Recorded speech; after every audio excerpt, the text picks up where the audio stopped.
소아당뇨병, 제1형 진성당뇨병을 앓고 있는 자녀를 두신 분, 그리고 성인의 경우 진성당뇨병이든 제2형 당뇨병이든 당뇨병을 앓고 있는 분들, 당뇨병 정말 난치성 질환입니다. 그렇죠? 그리고 당뇨병을 두고 흔히 하는 말은 당뇨병은 관리해 나갈 뿐 완치요법은 없다. 정말 그렇습니까? 당뇨병 완치법 정말 없습니까?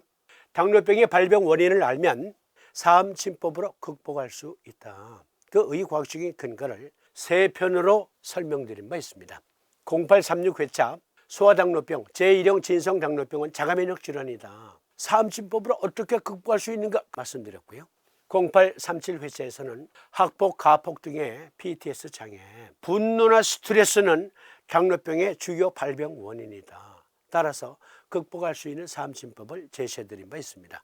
0838회차에서는 동물실험이지만 동물실험으로 당뇨병에 걸린, 즉 제1형 진성당뇨병에 걸린 쥐, 그리고 정상적인 비장세포를 갖고 있는 쥐, 그 정상적인 비장세포를 갖고 있는 쥐의 줄기세포를 제1형 진성당뇨병에 걸린 쥐에게 투약을 하니까 정상으로 회복됐다. 베타세포, 망가진 베타세포가 다시 회복됐다. 그러나 아직 인간 대상의 임상은 완성되지 않아서 당뇨병 줄기세포 치료는 아직까지 진행 중입니다. 연구가. 그렇다고 손 놓아요? 비정격 쓰면 도움이 된다고 말씀드린 바 있습니다. 오늘 시간은 이 세 가지 요법을 합본으로 엮어드리면서 말미에 당뇨병 치료 사암침법 이렇게 적용하세요 말씀드립니다. 당뇨병 만만한 병 아니에요. 기존에 답습하던 치료 가지고서는 완치 불가능해요. 사암침법으로 어떻게 극복할 수 있는가, 이 의과학적인 근거를 완전히 숙지하셔야 치료 가능합니다. 세 편 먼저 보시고 합본 보시고 말미에서 확인하세요.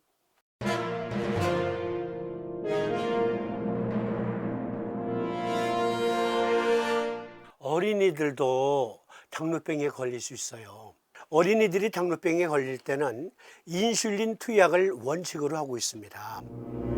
예전에는 소아당뇨병이라고 불렀지만 지금은 제1형 진성당뇨병이라고 부르는데요. 간편하게 소아당뇨병이라고 합시다. 어린이가 당뇨병에 걸렸어요.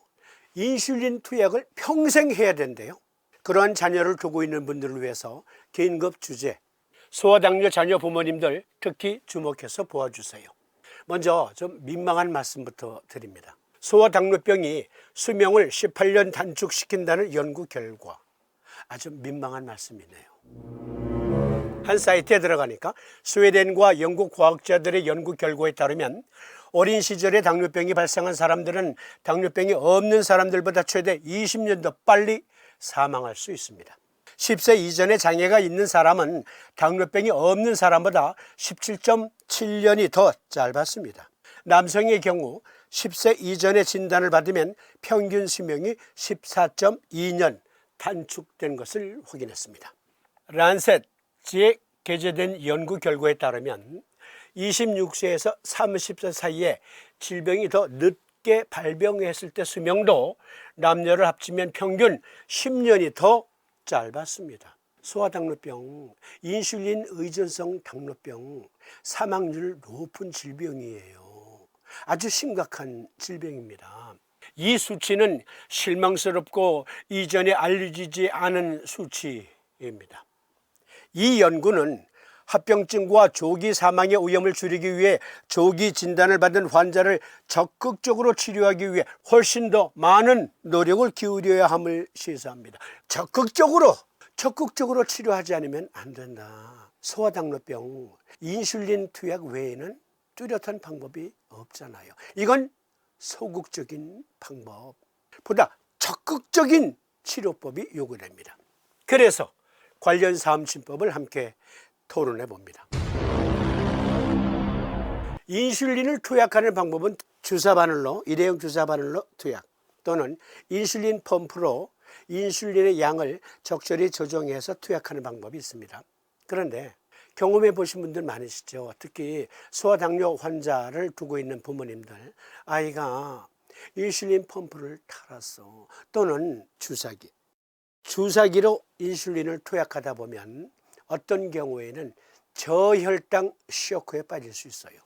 인슐린 투여 시 저혈당증, 인슐린 주사는 체내 세포가 더 많은 포도당을 흡수하도록 합니다. 그 결과 너무 많이 투약하거나 잘못된 시간에 주사를 맞으면 혈당이 과도하게 떨어질 수 있습니다. 혈당 수치가 너무 낮게 떨어지면 다음과 같은 증상이 나타날 수 있습니다. 현기증, 언어곤란, 피로, 정신착란, 창백한 피부, 발한, 근육경련, 발작, 의식, 소실, 쇼크가 일어날 수도 있어요. 어쩔 수 없이 인슐린 투약하지만 부작용도 만만치 않다. 오해하지 마세요. 그렇다고 인슐린 투약 당장 중단하고 삼천만 놔, 그거 아니에요. 인슐린 펌프는 대안이 될 수 있을까?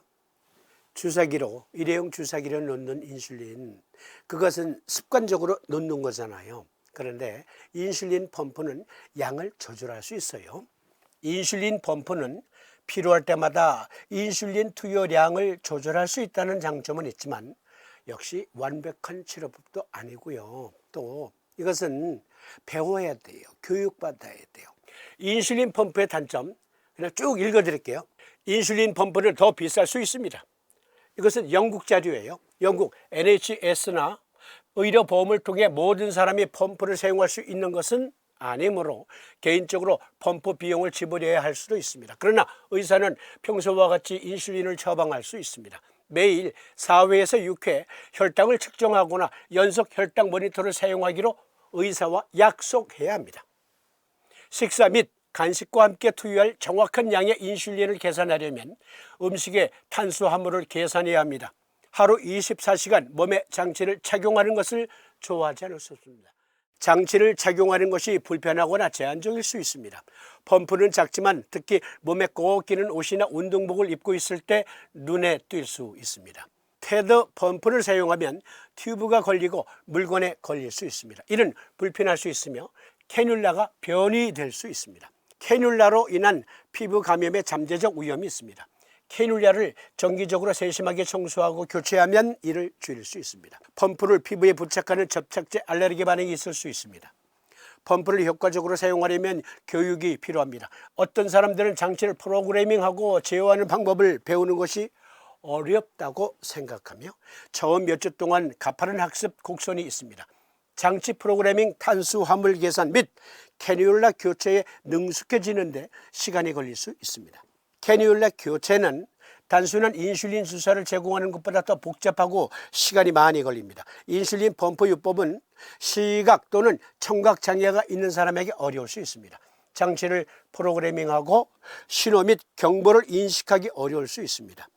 펌프가 오작동하거나 캐뉼라가 막히거나 위치가 바뀌거나 튜빙에 기포가 있는 경우 당뇨병성 케톤산증의 위험이 있습니다. 다양한 부작용이 있음에도 불구하고 성인들에게는 이게 유용할 수 있어요. 그러나 어린이들 4세, 5세, 6세, 7세 그런 어린이들이 어떻게 이것을 사용하겠어요? 그래서 부모의 관리가 필요하죠. 그런데 24시간 어떻게 자녀를 관리 감독할 수가 있겠어요? 그러함에도 불구하고 인슐린은 필요합니다.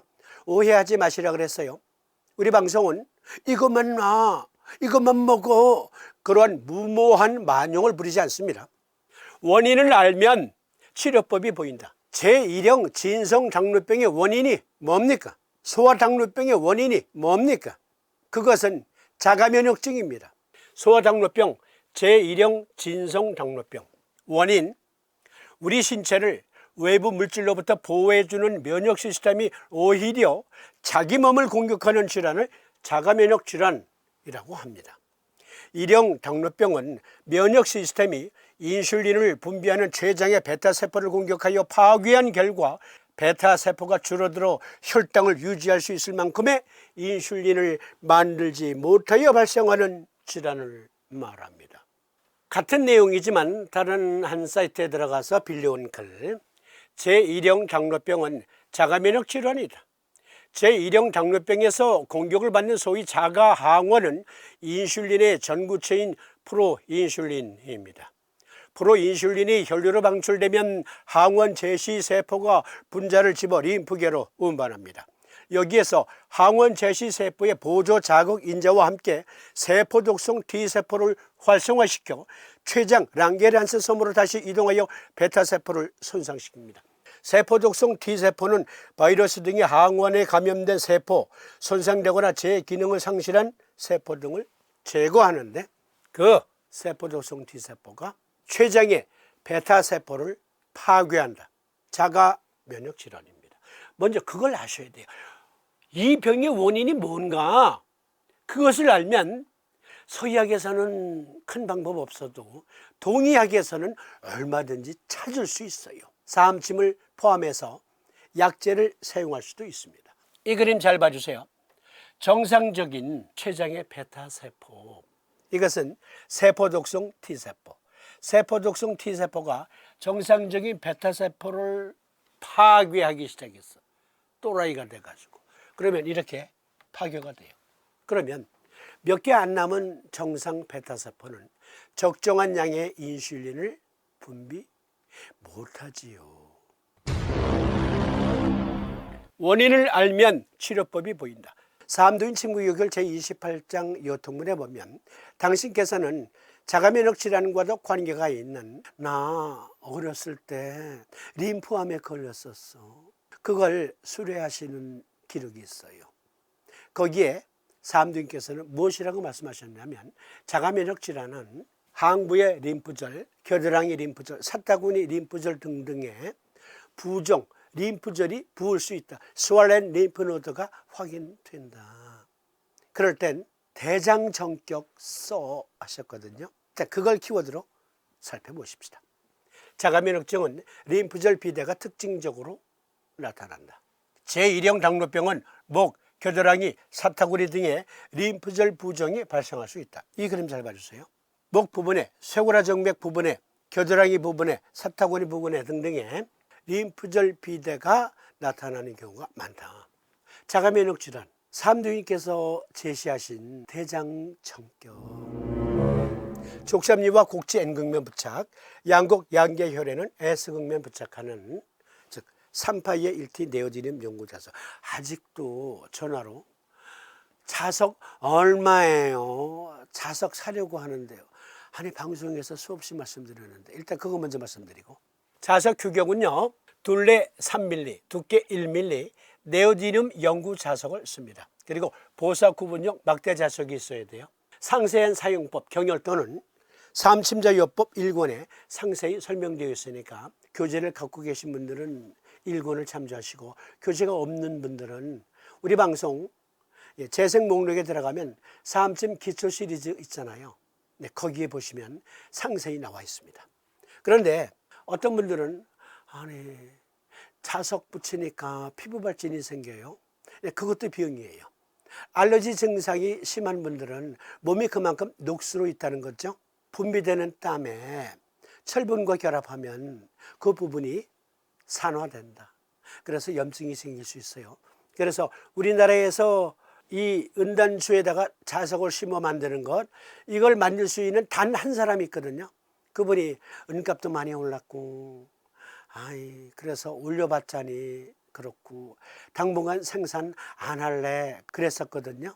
그런데 어떤 분들이 특별히 요청해서 다시 만들어주기로 했어요. 사암도인 친구 요길에 보면 자가면역증의 제1요법은 대장정격이다. 사암침법에서는 자가면역증의 일단 대장정격을 먼저 생각합니다. 그리고 인슐린 의존성 진성 당뇨병은 무조건 자가면역증이다, 조건반사적으로 그렇게 나와야 돼요. 자가면역증이기 때문에 자가면역증을 조절할 수 있는 요법, 대장정격을 먼저 놓고 시작하는 겁니다.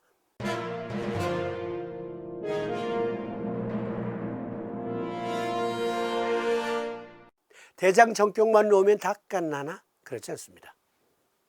제1형 당뇨병, 특히 소아들의 제1형 진성 당뇨병은 외상 후 스트레스 장애가 큰 원인으로 작용한대요. 그래서 이것도 같이 살펴봐야 돼요. 이것은 이어지는 시간. 소아당뇨병 제1형 인슐린 의존성 당뇨병 가장 큰 원인은 자가 면역입니다. 그런데 외상 후 스트레스 장애가 가장 큰 원인 중에 하나로 대두되고 있습니다. 논문을 찾아보았는데 먼저 이 논문 발표된 날짜 봐주세요. 1월 27일 2023년 아주 따끈따끈한 논문이에요. 제1형 당뇨병 환자의 외상 후 스트레스 장애 및 당뇨병 관련 결과. 우리가 아는 한 T1D와 T1D는 제1형 당뇨병의 줄임말, T1D와 동반 이환 PTS가 있는 환자에서 PTSD가 없는 T1D 환자와 평생 동안 다른 동반 이환 정신장애가 없는 T1D 환자와 비교하여 여러 당뇨병 관련 결과를 조사한 연구는 현재까지 없었습니다. 그런데 확인해 보니, 연구해 보니, 코호트 연구 등으로 확인해 보니 PTS 장애가 어린이 소아당뇨병, 인슐린 의존성 당뇨병과 크게 관계가 있더라. PTS 장애가 어린이 소아당뇨병, 인슐린 의존성 당뇨병과 크게 관계가 있더라. 그런데 2023년 1월 달에 발표할 때 아직까지 이런 연구는 없었다 그랬는데요. 1999년에 발행한 당뇨병 스스로 고칠 수 있다 해서 임규환 약학 박사는 분노나 스트레스는 당뇨병의 직접적인 원인이다. 평소 명랑하고 활달한 성격의 한 소년이 어느 날부터 음식도 잘 안 먹고 말수가 적고 침울해하더니 어느 날부터 점점 몸이 마르기 시작하고 물을 양동이째 들이마시는 정도로 물만이 벌컥벌컥. 지나치게 똑똑한 엄마는 그 소년을 데리고 병원에 가서 혈당 체크를 하였습니다.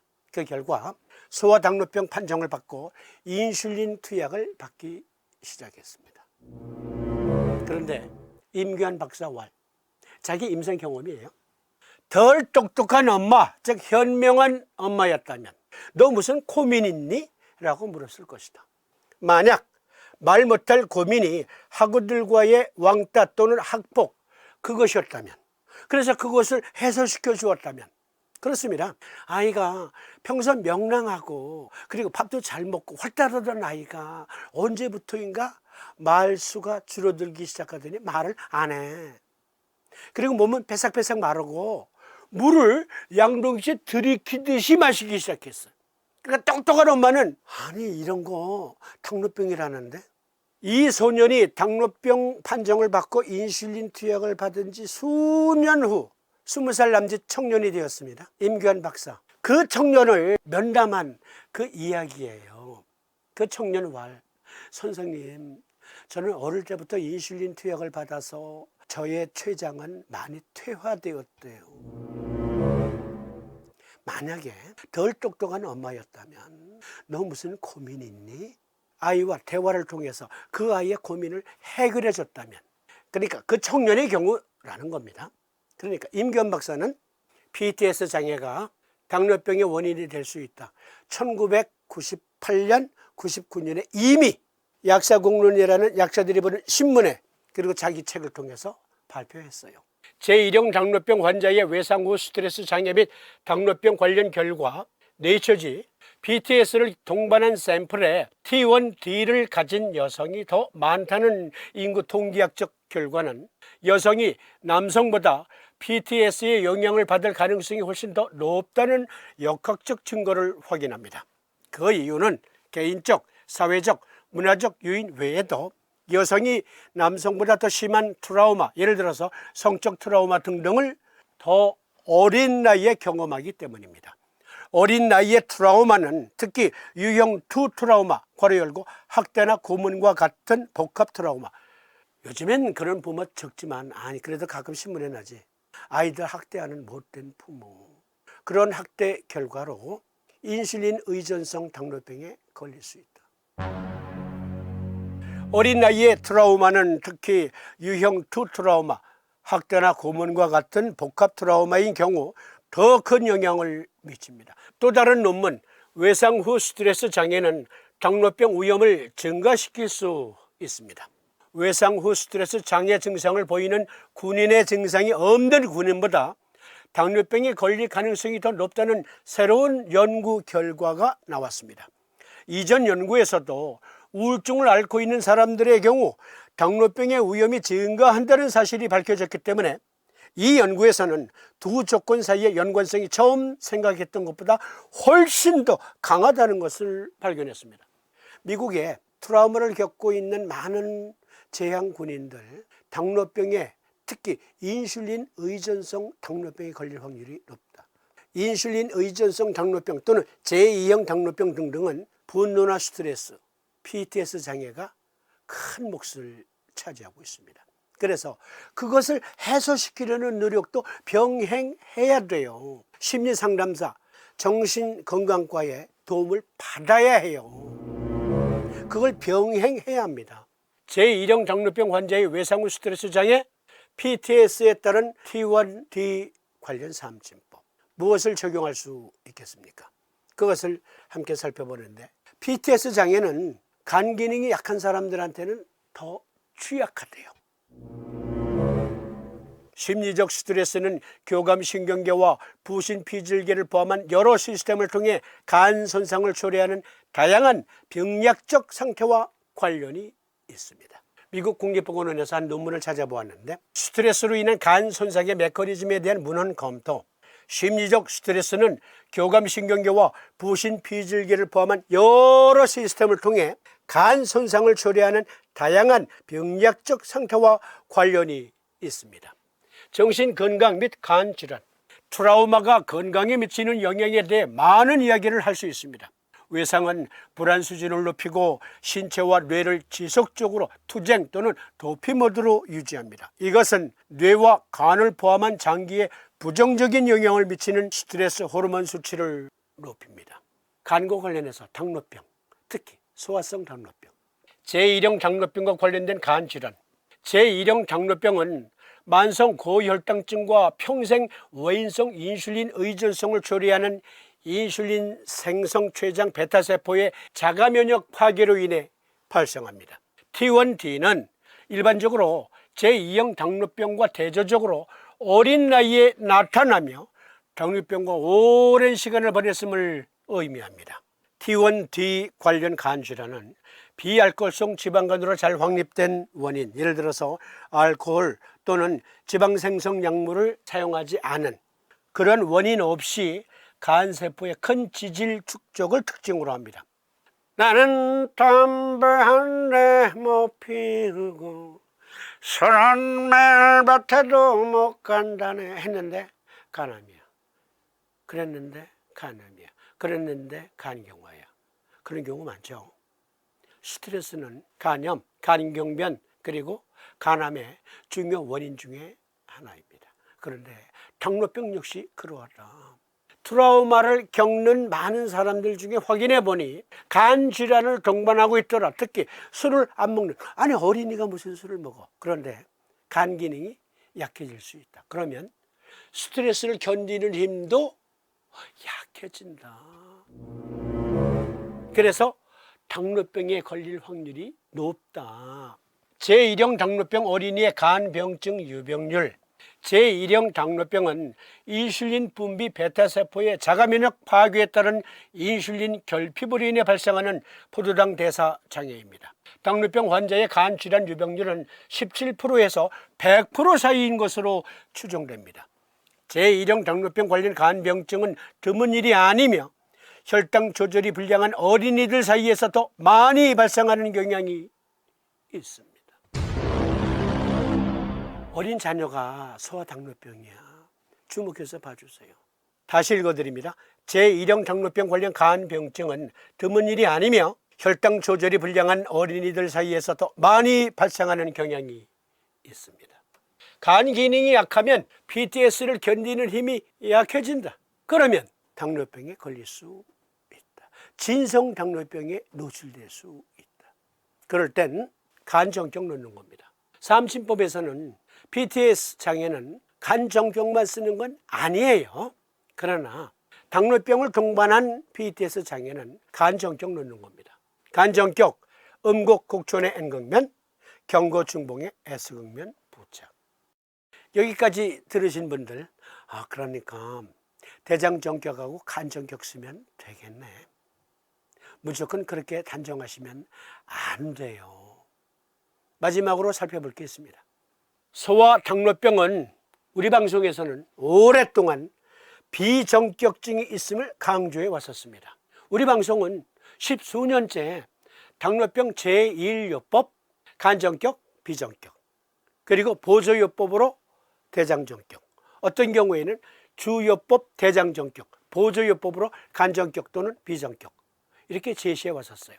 그러면 비장이 당뇨병과 무슨 관계가 있길래 우리 방송에서는 그동안 오랫동안 비전격을 제시해 왔을까요? 동의학에서 말하는 비장은 췌장을 포함한 개념이야. 맞습니다.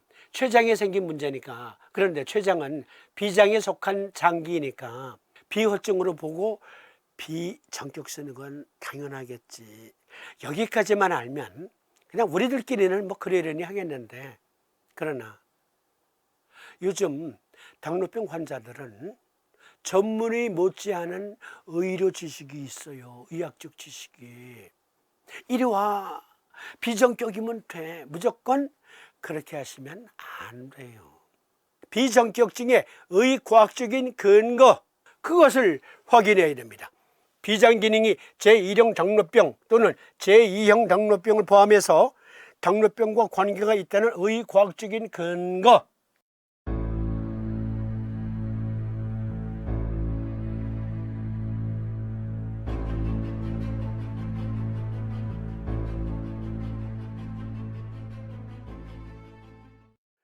어린이가 당뇨병에 걸렸어요. 그러면 인슐린 주사부터 놓고 시작하죠. 대부분 그렇습니다.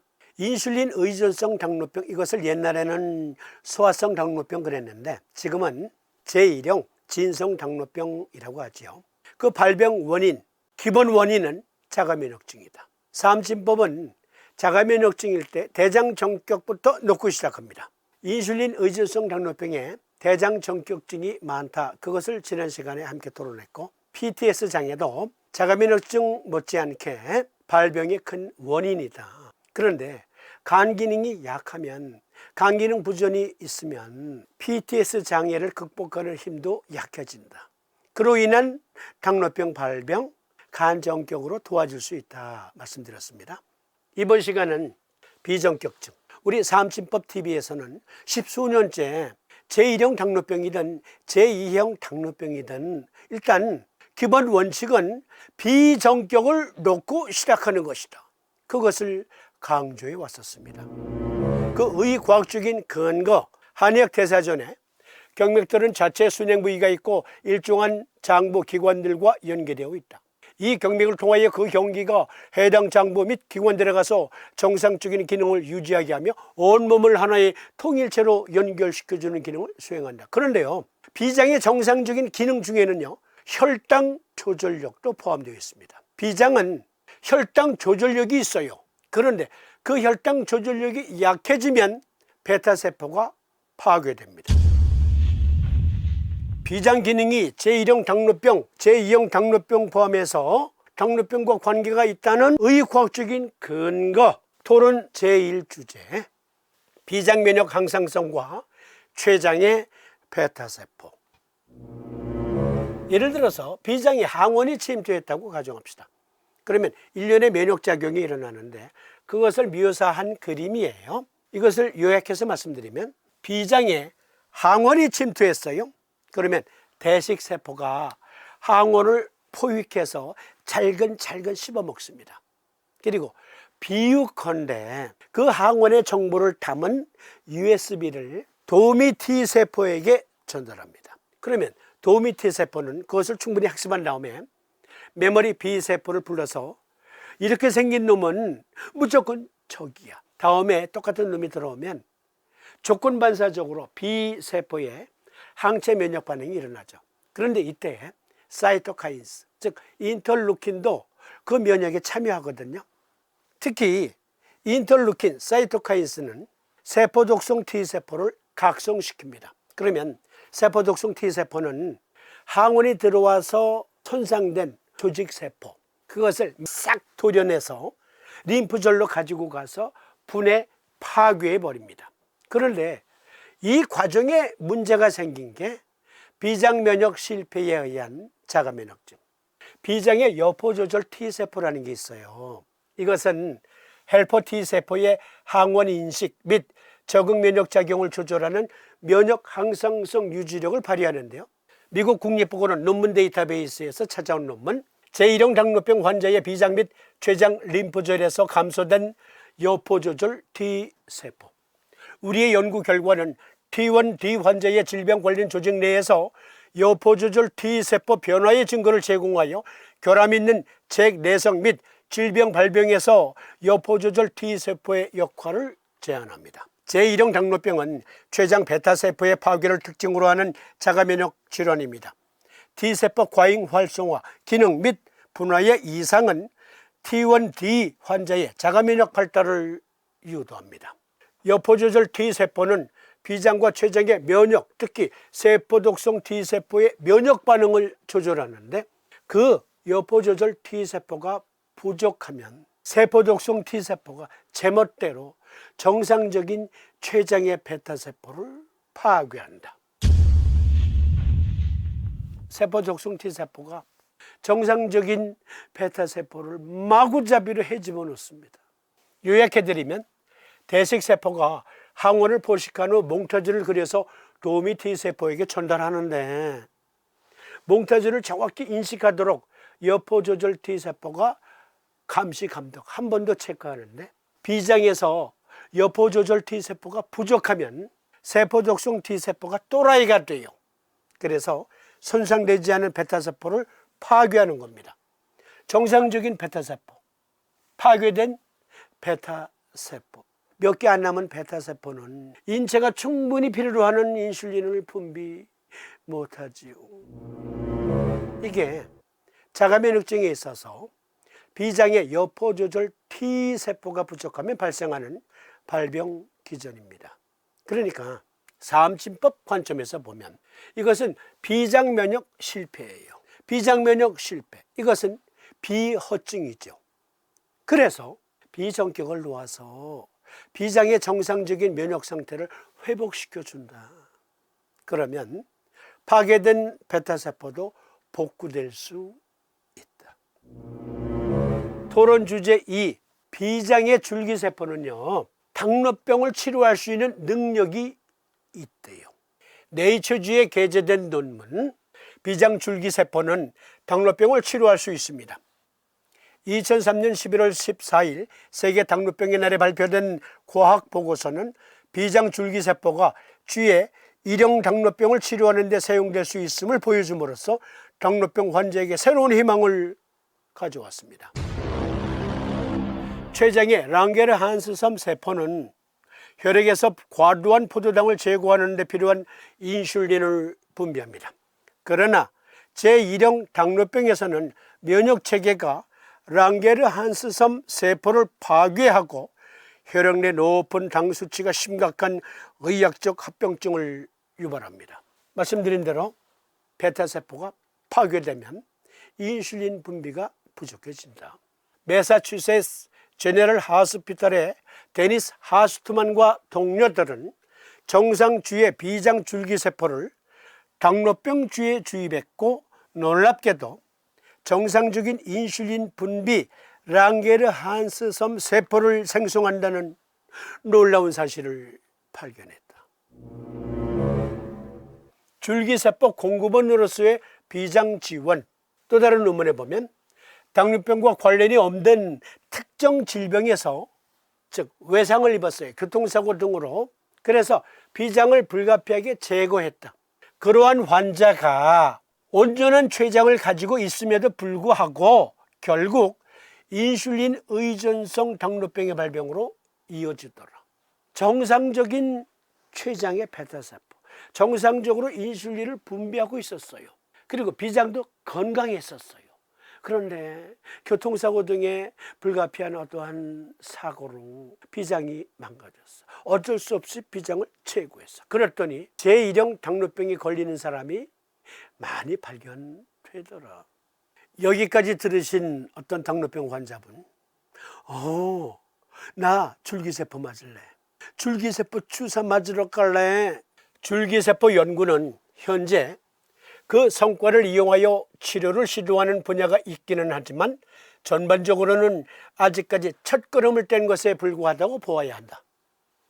난치성 질환의 치료에 이용하기까지 기술적인 문제, 윤리적인 문제뿐 아니라 효과와 안전성을 검증하는 등의 많은 산을 넘어야 하는 여정의 시작인 것이다.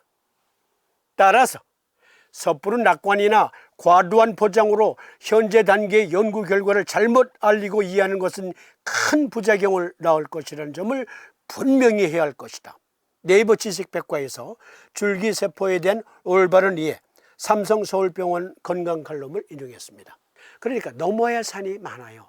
만약에 비장에 손상된 줄기세포를 복구시킬 수 있는 줄기세포요법이 등장한다면, 그런데 아직까지 그 방법은 확정되지 않았다. 그러면 그냥 두고 봐요? 그렇습니다. 그래서 비정격 넣는 겁니다. 비장의 정상적인 면역 상태도 회복시켜주고 비장의 줄기세포도 정상적으로 작동하도록 돕는 요법, 비정격. 소부대도의 N극면, 대둔은맥의 S극면 부착. 그러니까 대장정격, 간정격, 그리고 의과학적으로 확정된 비정격, 이것이 당뇨병의 기본방이라 하겠습니다. 그런데 이 세 가지 요법을 어떻게 실용화시켜서, 즉 증상별로 적용할 것인가. 실용요법, 자가면역엔 대장정격, PTS 장애는 간정격, 비허증에는 비정격을 적용하는데, 이 실용요법을 제 경험으로 정리해 드립니다. 이것은 0836 소아당뇨병 특집 1부, 0837 소아당뇨 특집 2부, 이것과 오늘 내용을 연구 공부하시는 분들을 위해서 다음 주 월요일 날 오늘 것과 함께 세 편을 묶어서, 그리고 그 말미에 어떻게 구별해서 적용할 것인가, 그 실용요법을 정리해 놓겠습니다. 실용요법은 다음 주 월요일 날 보내드립니다.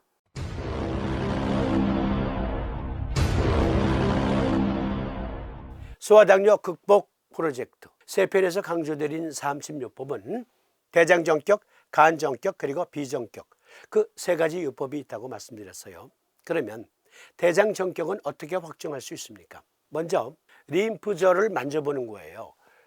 목 부위, 턱선, 겨드랑이, 사타구니 등등을 만져서 녹두알, 완두콩 또는 아몬드, 어떤 경우에는요 호두알 크기의 림프절 비대가 확인돼요. 자가면역 중에서는 그게 두드러져요. 촉지를 해서 림프절 비대가 확정되었다. 일단 대장정격 먼저 놓고 시작하는 겁니다. 물론 그것이 발견되지 않았다 하더라도, 촉지가 안 됐다 하더라도 자가면역 질환은 삼두인 친구 요결에 의하면 대장정격 했으니까 대장정격 먼저 놓는다. 그리고 간정격, PTS 장애나 분노나 스트레스를 받으면 흉협고만이라는 복증이 감지될 수 있어요. 흉협고만은 무엇이냐면 명치를 중심으로 양쪽 늑간을 따라서 왼쪽 옆구리를 눌러 보았을 때 아파요 하면 그것을 동의학적 용어로는 흉협고만이라고 하고요.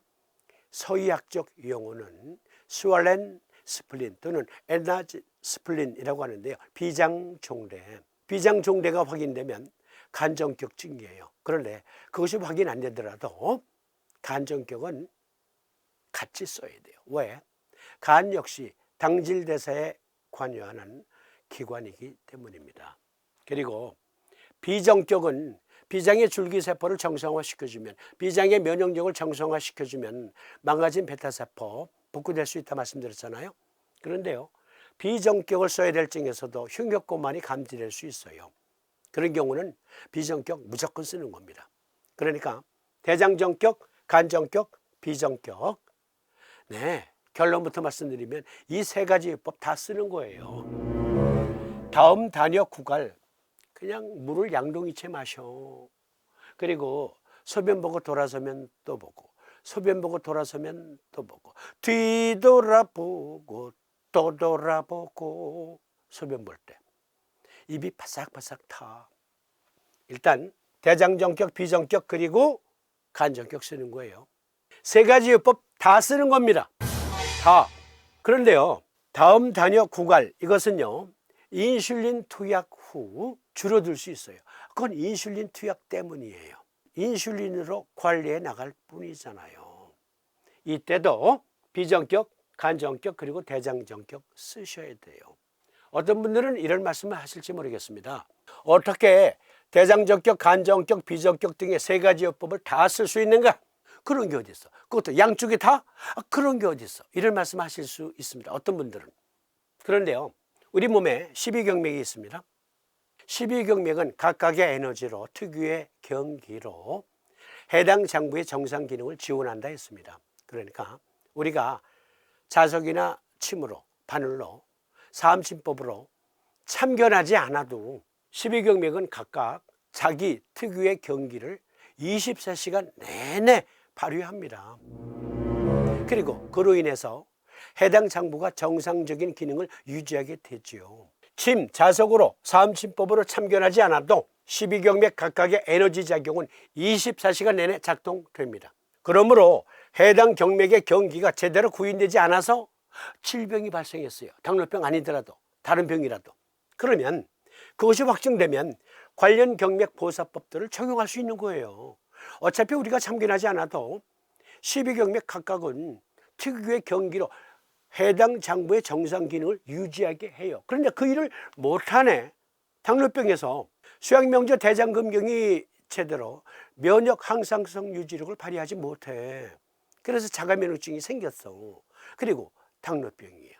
또 적고름풍, 간목경의 고름풍은 신진대사력이자 전신 면역력 항상성 유지력이거든요. 그러니까 역시 간 정격을 놓아서 간 기능을 안정화시켜 주어야 돼요. 그리고 비정격? 네, 쥐실험이지만 의과학적인 근거 있잖아요. 그러니까 비장의 정상적인 줄기세포 기능을 회복시켜 주는 겁니다. 비정격으로. 그런데요, 주의사항이 있습니다. 관련 사암침법을 적용할 때는요, 저혈당 쇼크가 종종 발생할 수 있어요. 그것은 비장 췌장의 인슐린 분비 기능이 점차 회복되고 있다는 증거로 볼 수 있어요. 다시 읽어드리죠. 관련 사암침법 적용 시 저혈당 쇼크가 종종 발생할 수 있다. 그것은 비장 췌장의 인슐린 분비 기능이 점차 회복되고 있다는 증거로 볼 수 있다. 어떤 분들은 아니 사암침도 부작용이 있나 봐. 당뇨병에 사암침 놓으라 그래서 놓았더니 아니 저혈당 쇼크가 발생하네. 사암침 부작용 아니고요. 낫고 있다는 증거예요.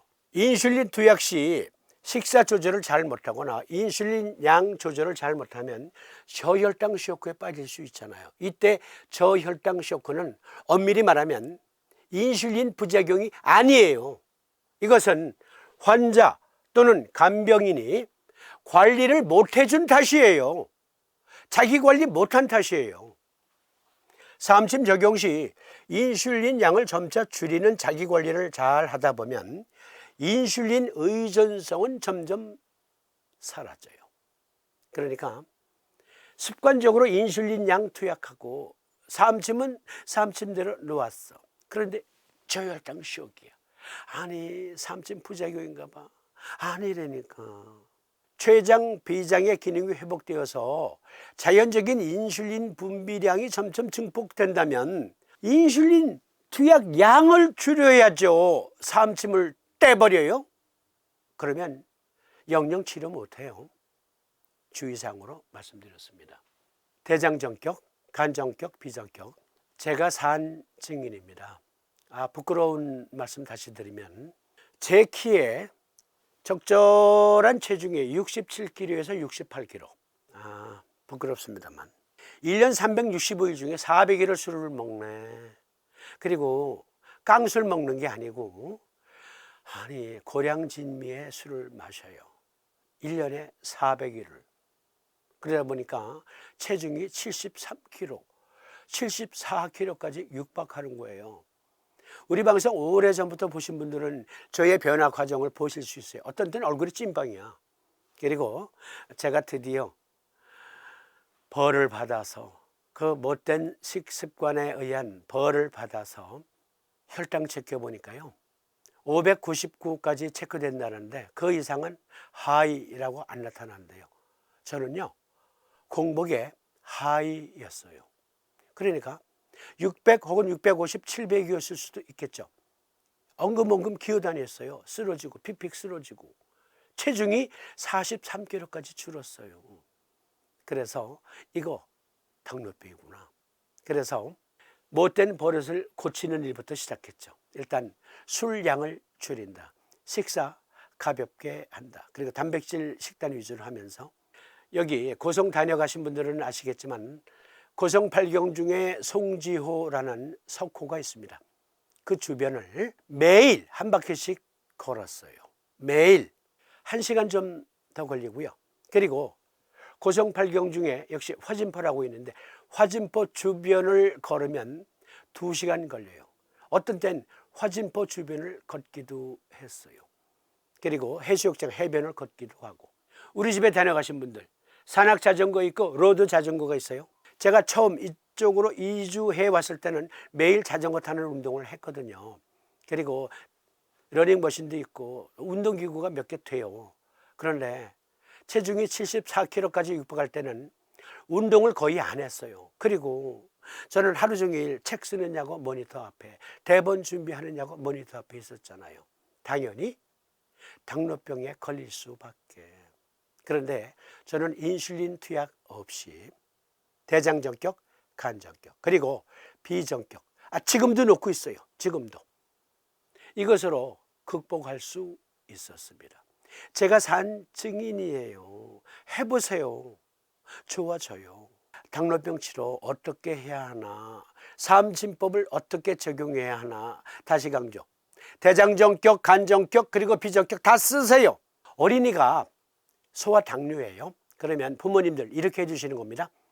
자녀가 잠들기 전에 3가지 요법, 3파의 1티, 네오디듐 연구자석 다 붙여주고요. 아침이면 떼서 유치원 또는 학교 보내세요. 매일 갈아붙이는 거예요. 잘 때 붙이고 아침에 떼고, 그리고 한 번 쓴 건 버리는 겁니다.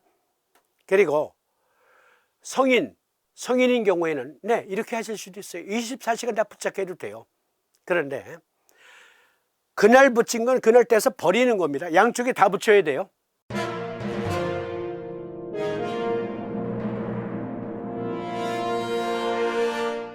삼진법 TV는 방송 강좌 외에도 매월 셋째 일요일에 대면 수업도 진행하고 있습니다. 5월달은 21일 셋째 일요일에 하는데 병증 상담 및 임상실습 대면 수업 많은 분들의 참여 바랍니다. 어저께 병증 상담 세미나에 많은 분들이 오셔서 아주 유익한 시간을 가질 수 있었는데요. 정말 많은 임상실습, 실용 임상실습 할 수 있고, 또 아픈 분들 자가치료 좋은 받으실 수 있어요. 또 내가 치료하고 있는 환자가 너무 난해하다, 병증이, 모시고 오세요. 그러면 이것으로 당뇨병 특집 마칩니다. 시청해 주심에 감사드립니다. 고맙습니다.